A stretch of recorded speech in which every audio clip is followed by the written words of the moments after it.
guys, simulan na natin.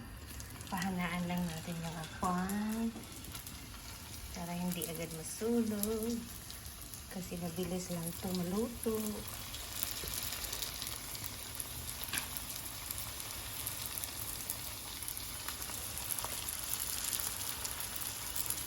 Ito yung tira namin kagabi.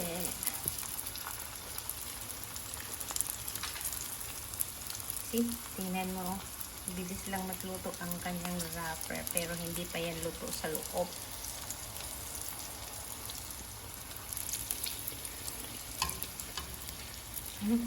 Nag-aaral ako pag gumamit ng stick, chopstick.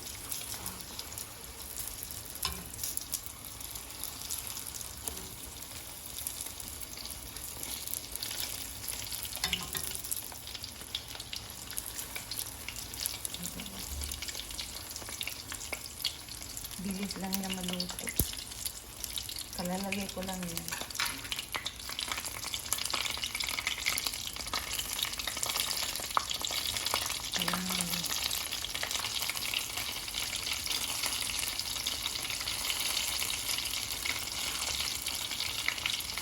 Kahit balik-balik ka rin ka pa ng mundo, wantan ka pa rin.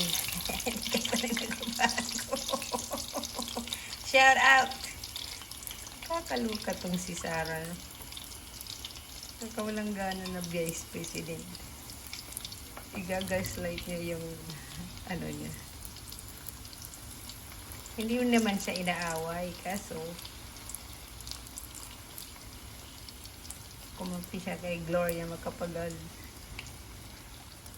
Pinaniwalaan niya, ipalpak yung moves nila. Ayan, tuloy. Kung ako, no, resign na lang siya para ano pa siya sa 2028. Tingnan natin kung may bubuto pa sa kanya. Pero may bubuto pa rin naman yan. Ibalik daw ang Duterte, sabi nila. Pero hindi maganda yung impact. Kasi hindi siya na-maintain at hindi talaga napulpul ang problema sa ating bansa.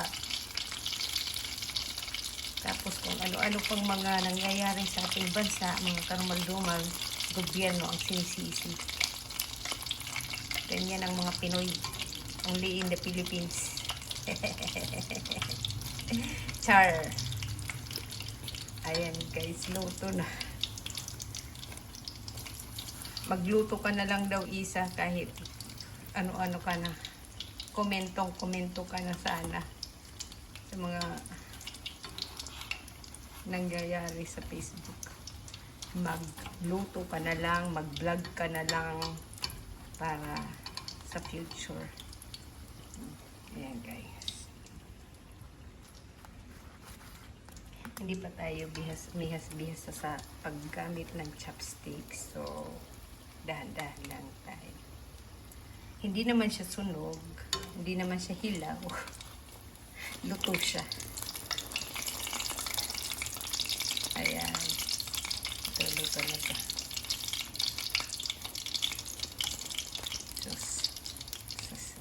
Luto na nga ito. Pati ito. Agoy! Ang aking chopstick. Nako! Kalain nyo. Akong nagluto, akong kakain.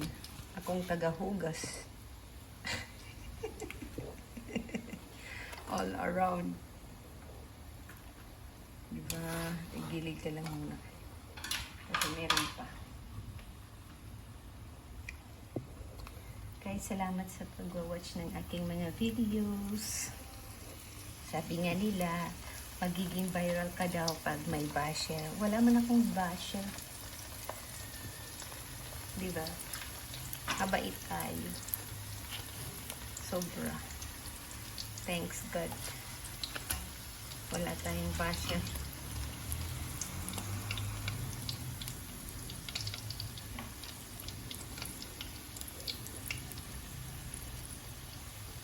Ayan. Alam nyo, bago ka talaga matututo, umpisa ka talaga sa ano. Mahirap. Ayan guys. maliit lang ang apoy para maluto yung loob.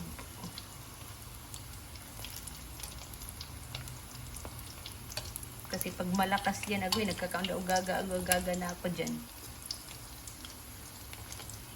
Ayan. Ayan guys, thank you for watching. Bye-bye.